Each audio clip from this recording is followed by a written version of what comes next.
Good morning, good evening, good afternoon. Welcome back to Cannon Fodder, the channel for Arsenal fans all over this world. Welcome to the live show. Rather belated post game reaction. Wolves 2, Arsenal 1. I didn't do a post game reaction yesterday. Listen, I've been quite sick. Got home, went straight to bed, and I missed the game. There was no way I was going to see the game, but I've got my brother with me. He's going to be doing the majority of the load of work today and give me a bit of a rest. And we'll see you on the other side of his post game reaction.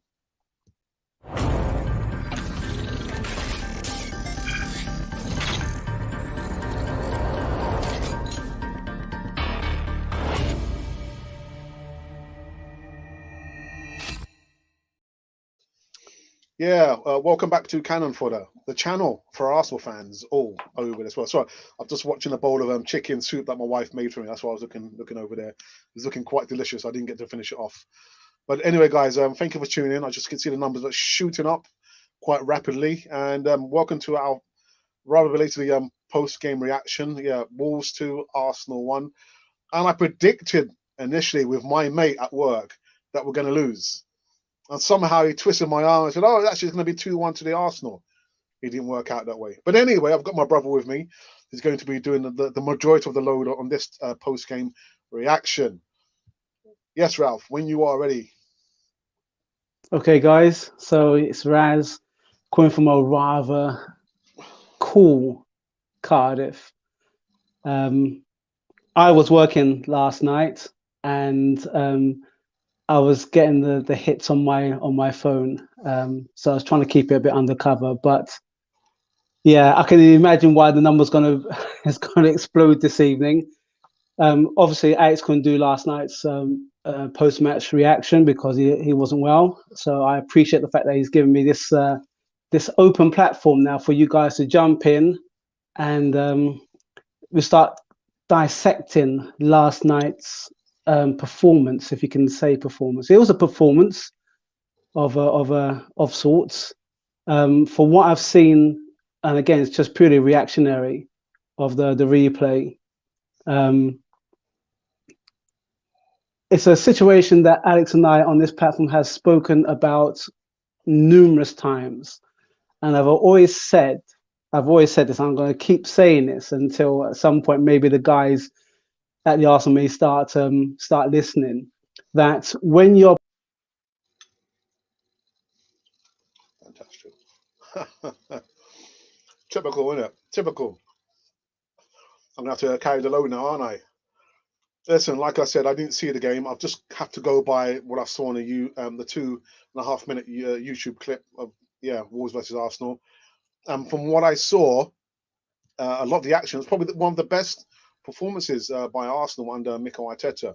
So there you go, Ralph. Yep. Yeah. So as I was about to allude to it, when you are playing away, you cannot be reliant on decisions going your way. The referee, which we no doubt we'll go into this.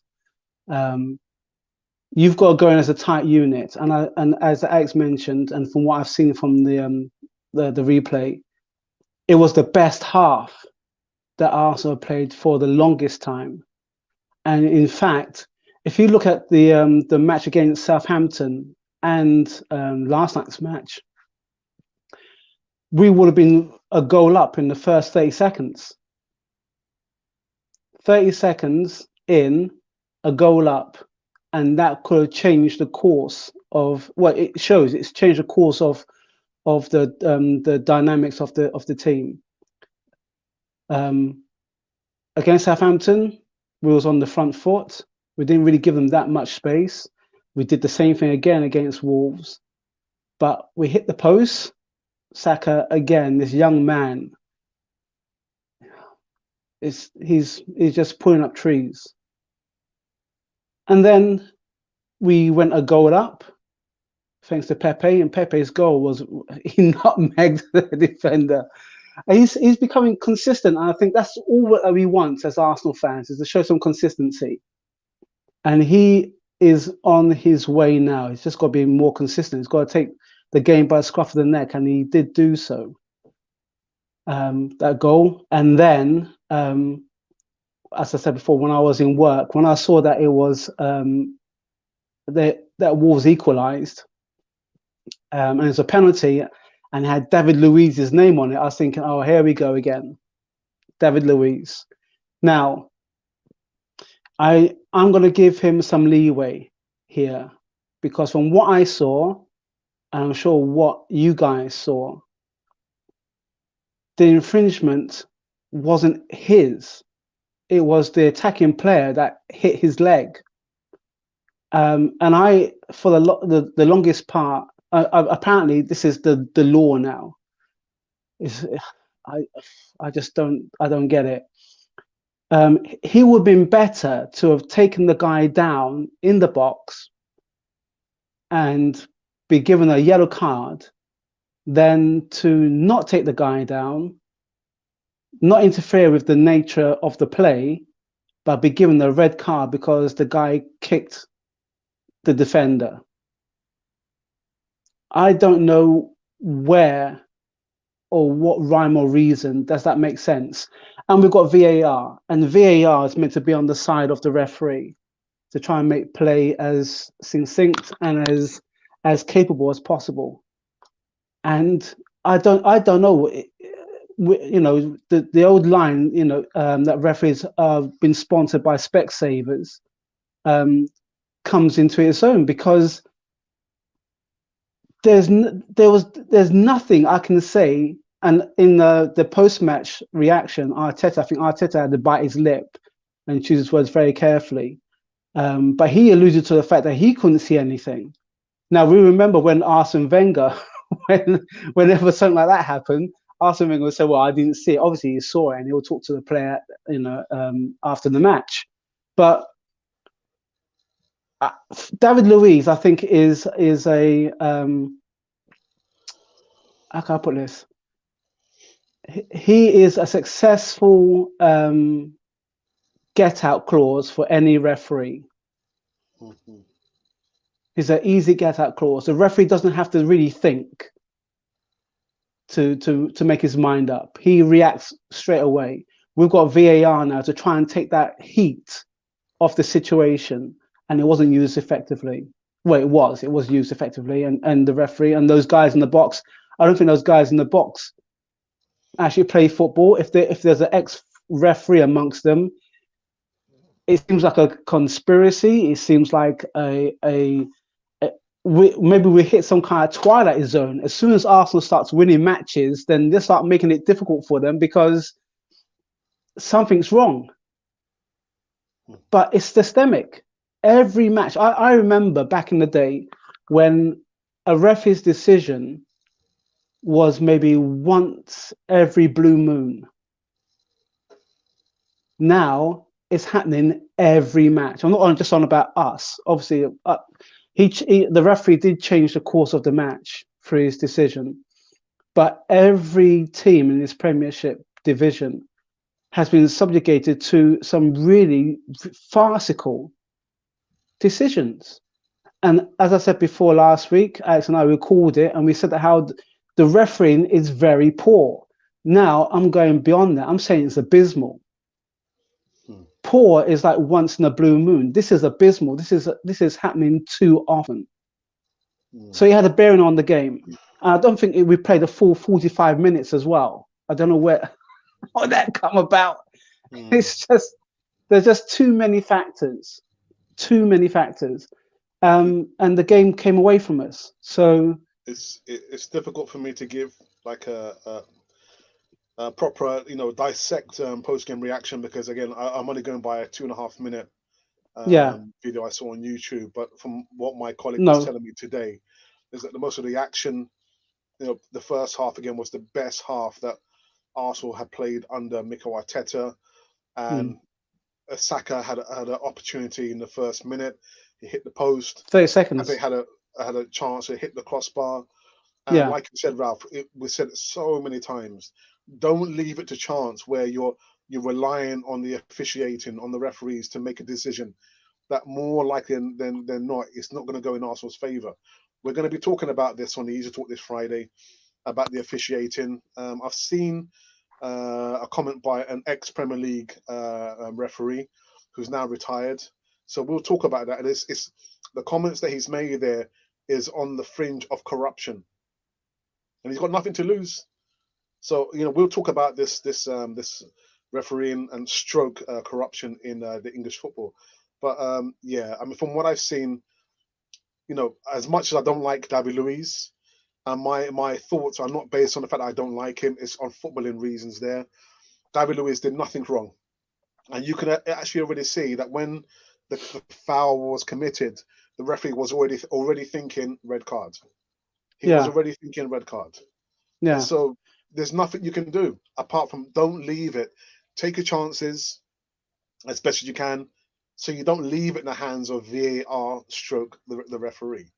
But yeah, that aside, again, I can't give an educated discussion because I didn't see the blow by blow of the game Well, last night. I can say that again. 'Cause I was in work, and so it may sound pretty reactionary from my standpoint, but I'm talking from a point. We've both played the game, maybe not at that level, but we've both played the game.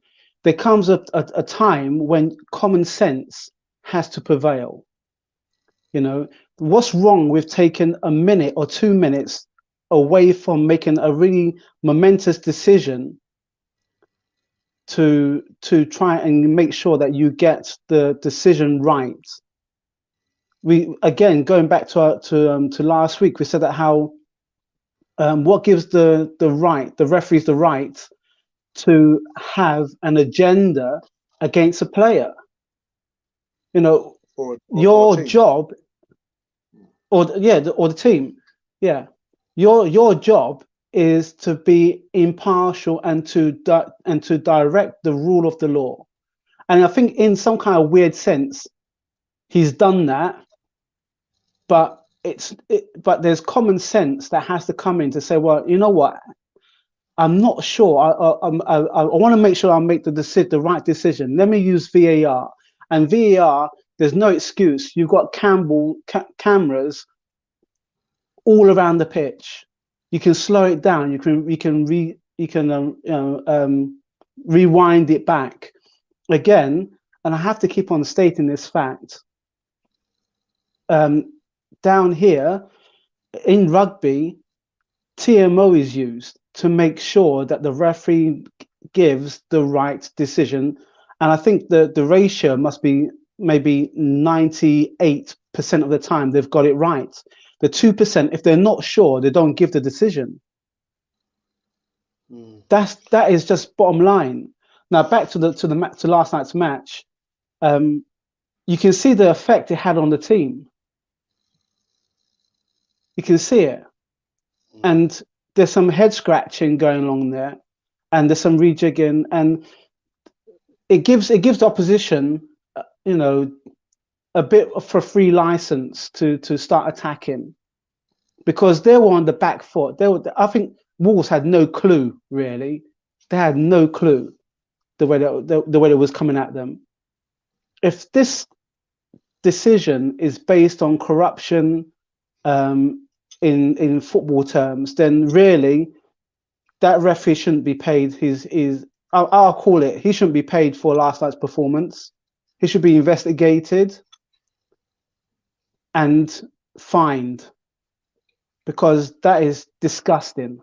If that's the case, if that's what he alludes to, then that's disgusting. And all these referees as well, who feel they can get away with it because they've been paid hand in pocket, purely because they got the chance to, then shame on you as well. And somewhere along the line, that's got to come out. But yeah, I'm disgusted because the guys played really well. As I'm not just saying it as an Arsenal fan, because I am. But if it's systemic and it goes beyond this, I mean, my mind flashes back to Champions League when we was playing against Barcelona, that final. The referee could have taken a minute to say, hang on a minute now, you know what, it's the final. What what is my decision going to impact on both teams? Okay, the goalkeeper's come out. He's clipped the striker. The best that I can do is give the attacking team a penalty. I think it was a free kick, wasn't it? It was a free kick, wasn't a penalty. It was a free kick, and I'll give the goalkeeper a yellow card because it's the final. Nobody wants to see. Of course, if someone's coming out and trying to do a hatchet job on a player, then yeah, that a professional foul. Then of course, that's when the referee that decision is tailor made for a referee. It's tailor made for a referee. But when it comes to something like a final, when it comes to something that has a bearing on the whole match, like last night, what harm can it do just to take a minute out to make sure you get the decision right? No one's gonna miss a bus or a coach or something. You know what I mean? The commercial. Someone might lose money, Ralph. That's the problem. Well, someone might lose money. I think it should be based on last night. It should be the ref, but let's not make it although it is what happened. Let's not make it a ref's evening. Although I think maybe from the comments that may be coming in, that maybe it will allude to that. But the boys played really well from the first half, and Partey was clicking. His passes was on point. I still have an issue with Bellerin. I don't think he's there. I don't think he's there. The rest of the team, they played as they should. And that's all I can say about the first half, because the second half I was so vexed. And that wonder goal, Martinho. Yeah, it happens. Those when they go in, it's brilliant. When they hit row Z, your player or defender will look at you and think like, what the hell you do that for? But when they come off, they come off. And they were in the ascendancy only because of what happened the previous half. Bird Leno, for all the times that he saved us, so you look at the good save he did against us against Man United. He had a crazy point. Maybe the ball just caught up with him sooner than he thought it was. Again, that's a tailor-made decision for a referee. It's easy to spot. You don't need VAR for that one. And we can argue it, but by that time, to me, the game had pretty much, although we had a close chance towards the end with Aubameyang, I believe. But yeah, it's a heavy take. Most of the times we say that how the decisions really we didn't turn up. We're too slow. We let them come at us. But last night's match, I think it took the wind out of ourselves because of that first half. Let's go into the live chat. Let's see who's joined us today. Ashley D says, "Hey up, Gooners. Well, we were cheated out of that one." And Ashley, welcome. And like I said, we're going to be talking about that. We're going to greater depth in regards to the officiating over here in the UK for the Easy Talk, 7:30 p.m. UK time. Okay, Des McLeod says, "Louise did not touch the fella. Just makes your point about refs stronger, Alex. We need neutral referees." Yeah, I think that's worth something that. I think the Premier League needs to be thinking about. Well, the Football Association over here. Hi, Raz. Hope you're both good lads. I'm trying my best. No. Last night. Well, Gary, DWT, it's a good day, Alex and Raz, or is it Raz and Alex? Doesn't really matter. Doesn't really matter. We're both latex. Latex. Thank you for that, Gary. I had 10 quid on Saka to score for. Oh, mate. 30 seconds in. You could bought us drinks when we go up. Yeah. I think it was good. There was no chat last night. I think there would have been many timed out. Yeah, a lot of people probably coming in the live chat. Yeah, including me timing myself out. I was furious. Yeah, Oh I dear didn't me. sleep last night, man. I really didn't sleep. I was A wrestling. lot last night, man. I know you did. Uh, I know you because you had to, but uh, First half was amazing till last 2 minutes. That's what I hear. That was the last 2 minutes. That was the killer, the Achilles heel. And actually, what my colleague at work said that you're 1-0 up. There's only a few minutes to go until half time. Don't go trying to chase a second goal. game Wolves management. heads are down. Manage the first Mm, half right until the end of injury time. Go in, mm. half time 1-0 up. So from what my colleague told me, we had the ball. Leno had the Yeah, ball, and somehow we gave yeah. up, possession. And the It next thing came you back. know, It came back at us. yeah. So Mm. Arsenal need to manage those moments a lot better. But again, I didn't see the game. Yeah, like I said, like you said, and you alluded to, we it was 2 minutes, and we had the ball, and it came back at us. And when I saw Louise, like it was like it was too late. The guy was already on him, gone past him. In fact, that's the reason why Lewis. If you see how Lewis is on him, he's anticipating one or two things, anticipating either the goalkeeper's going to come out Mm, and maybe I'm trying to remember guys the Wolves the striker's name. Maybe he's thinking about dinking the goalkeeper, or he's going to try and go around the goalkeeper. So you want to try and make sure he's almost parallel with him. mm, But it's literally about a foot length where the guy just kicks. It's a run in. So the guy kicks Louise, and then he decides to go down. He plays it clever. He plays it clever. It's the thing mm. that we don't do. Ashley says there's photos going around shows that he never even touched him. His knee is near a stud. I've seen that floating around. Mm, Yeah, we might just show that on the Easy Talk on Friday. But I've seen the yeah. photo that you're talking about, Ashley. Lewis didn't do anything wrong last night.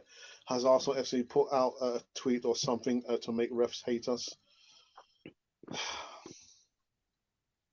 No keeper would have stopped this second goal. To be honest, No. we were 12.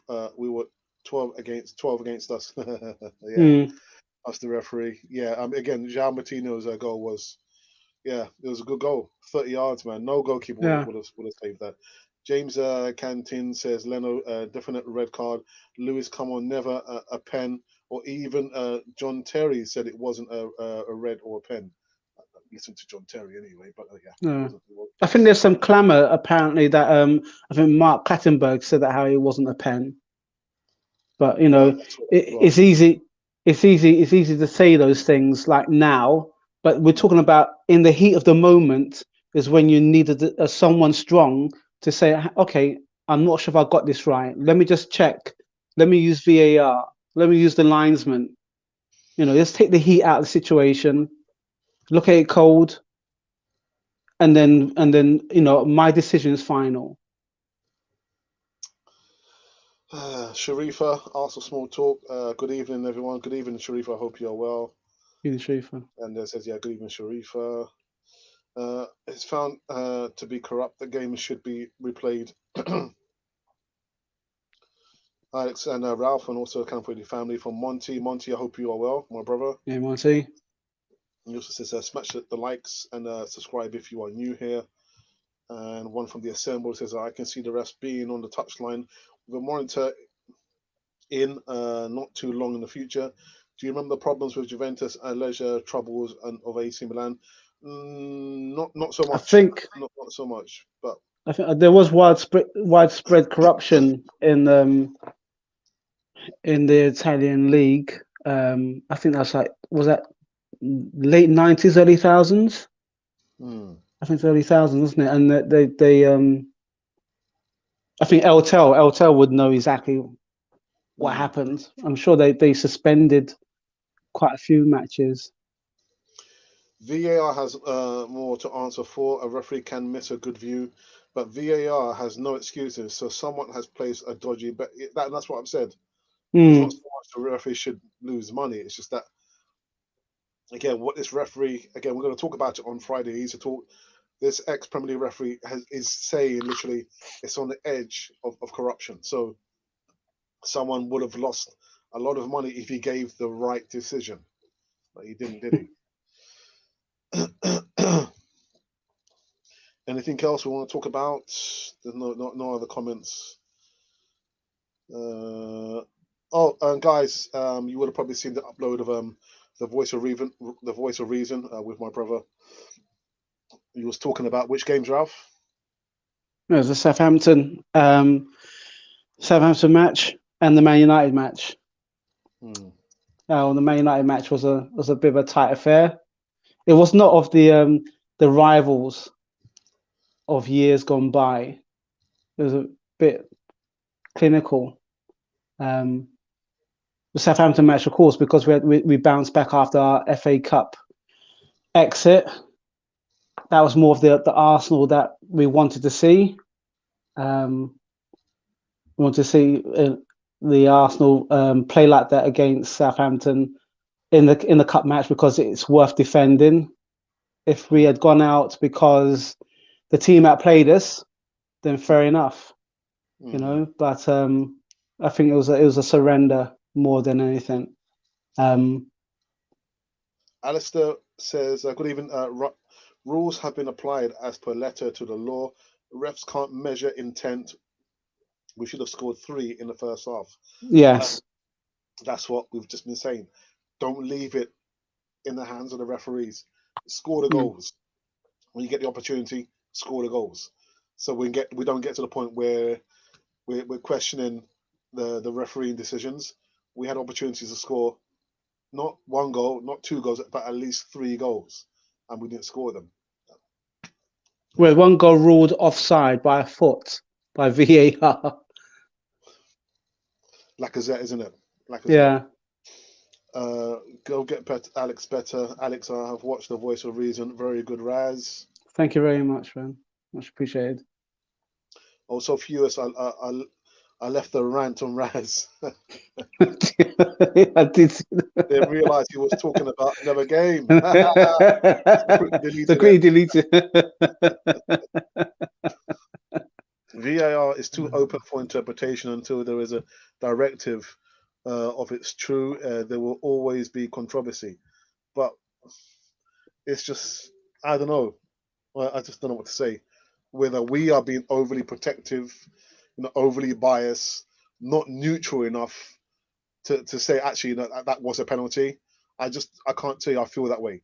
When I see a decision like this, if it had just been the referee making that decision, I would have still complained. But when you're telling me you've got VAR and VAR making the wrong decision, it's soul destroying.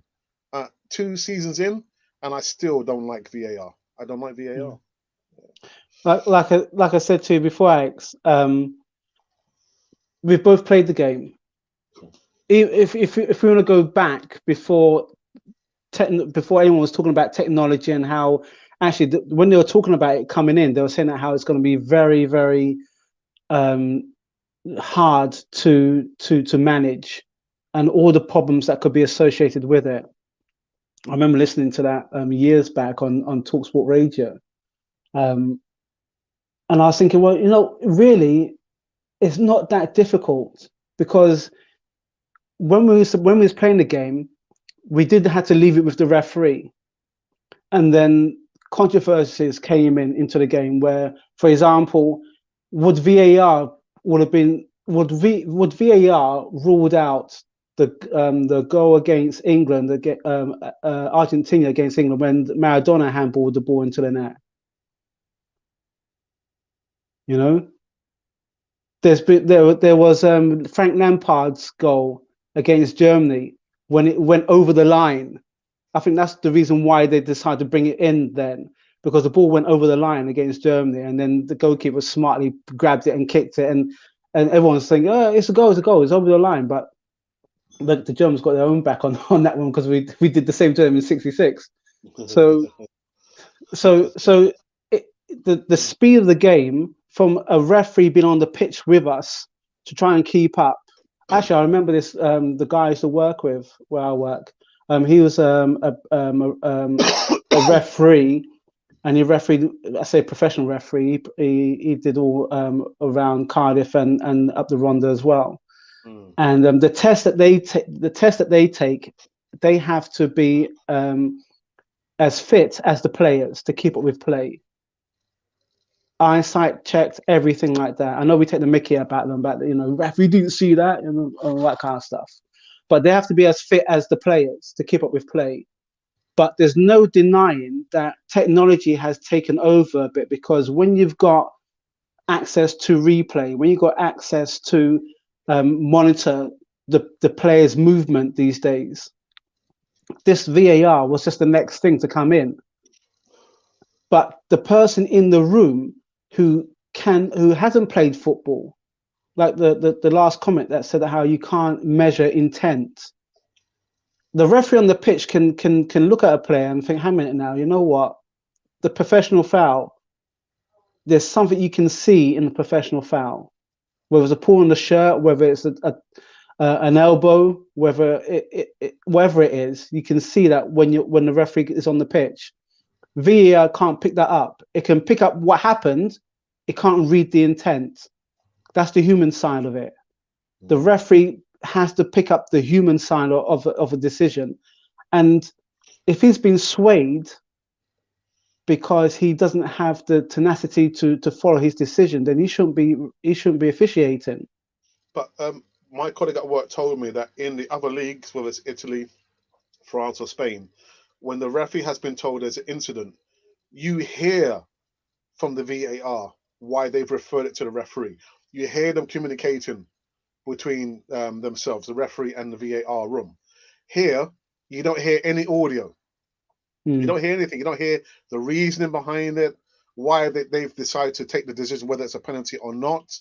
So, I know football has a lot of catching up to do with the technology, but I just don't like VAR. I don't like VAR because it's humans still making the decision, isn't it?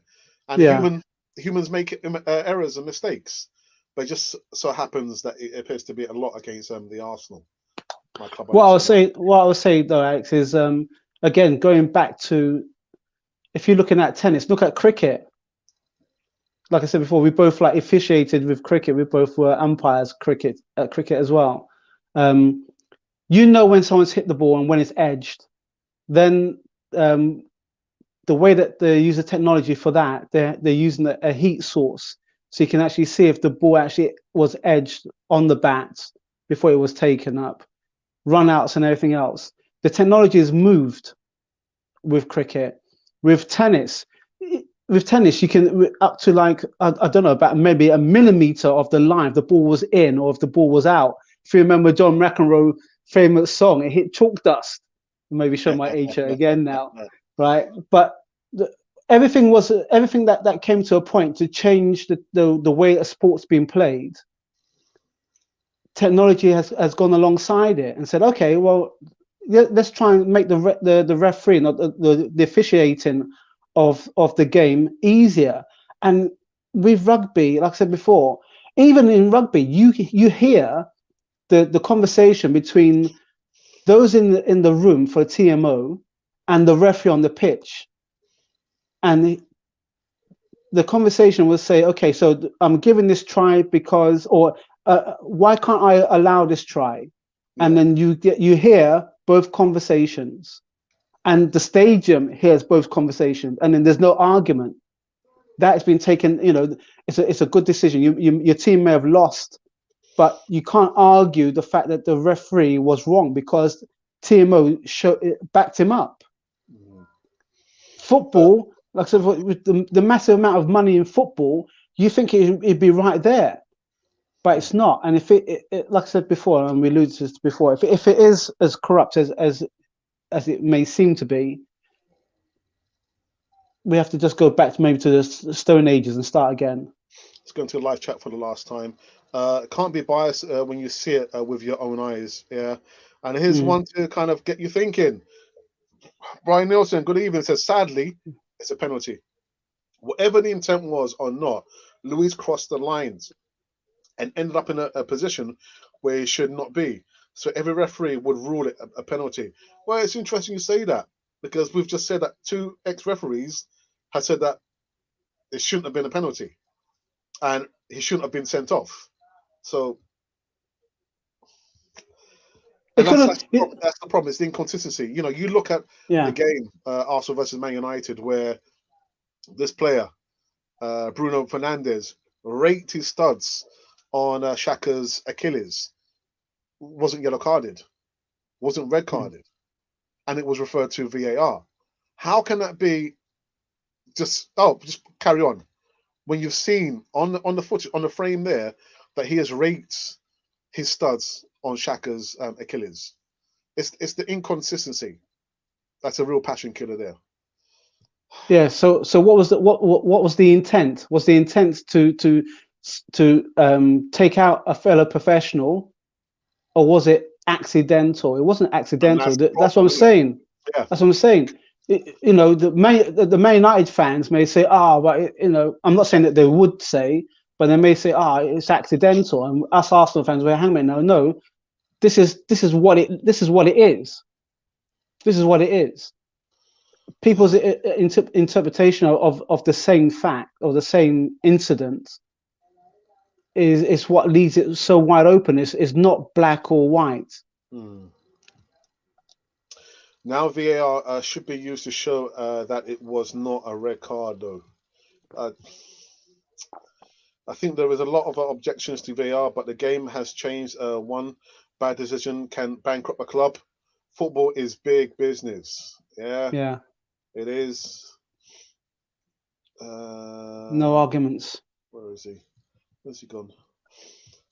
Good evening, True Guna, my other moderator for the evening. Very proud of the team's efforts yesterday. Despite two silly mistakes, we were beaten by a pen and a worldie from Moutinho. That would Mm. beat 11 men, let alone 9. We played excellent. Football is first half. And that was everything as well. That was everything. Arsenal didn't crumble. We didn't, No, get 3, no. 4, 5 goals in. It stayed at 2-1.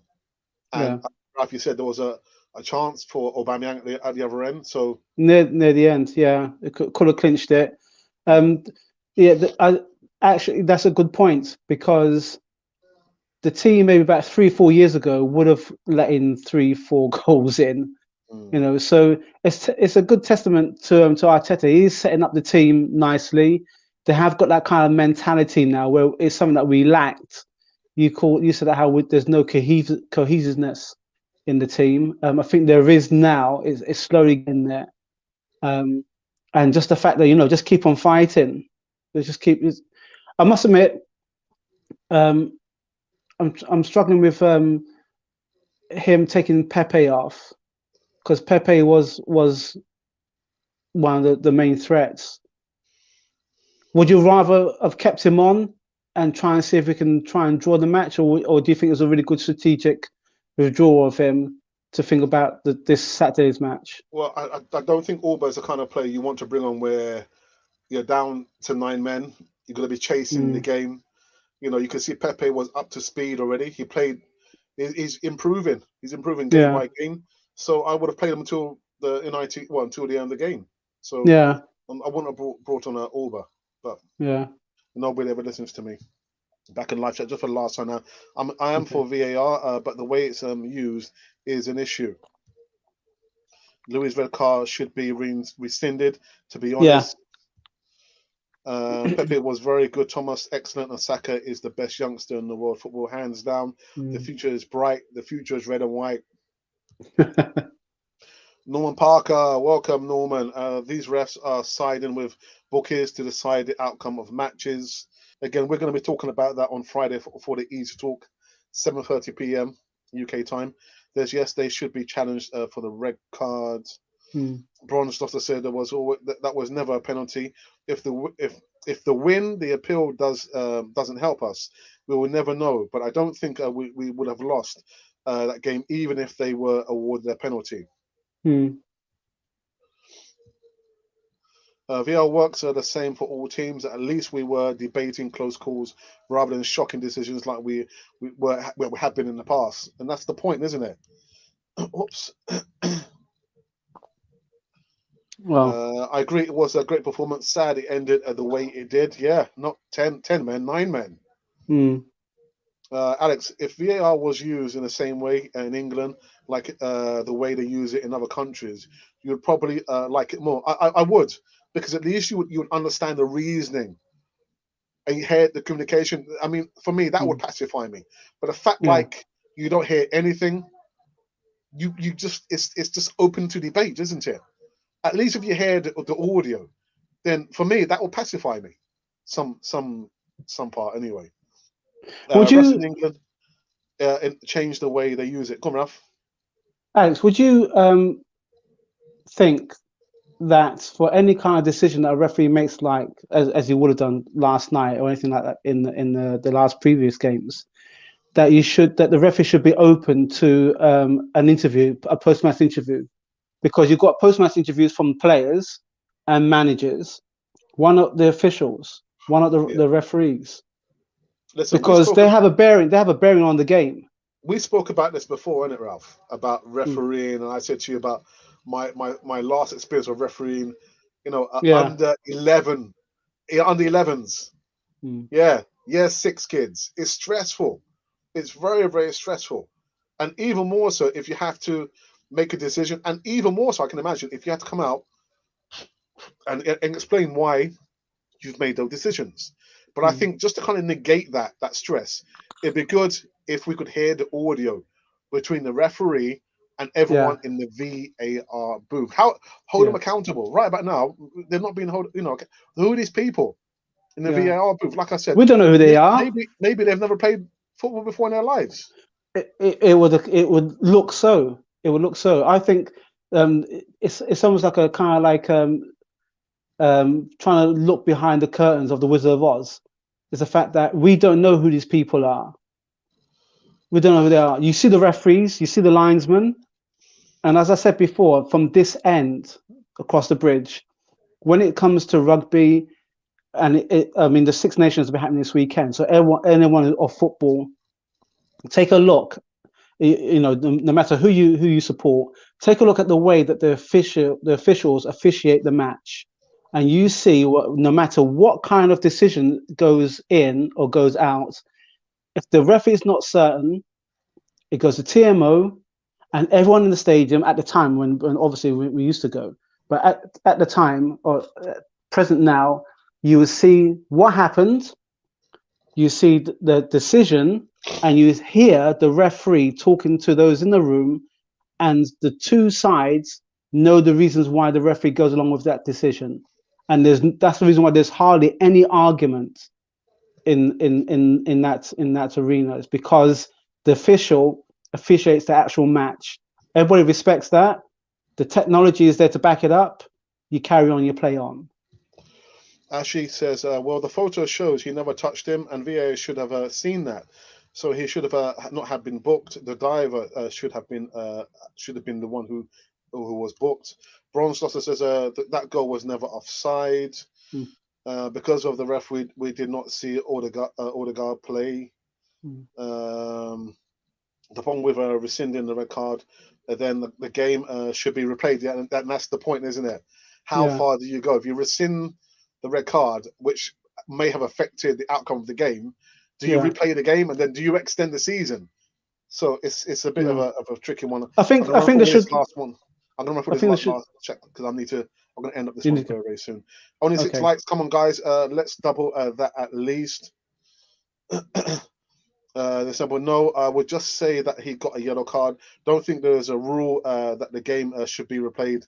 Yeah, yeah, That would be a can of worms, though, wouldn't it? yeah. I would. Get the thumbs up.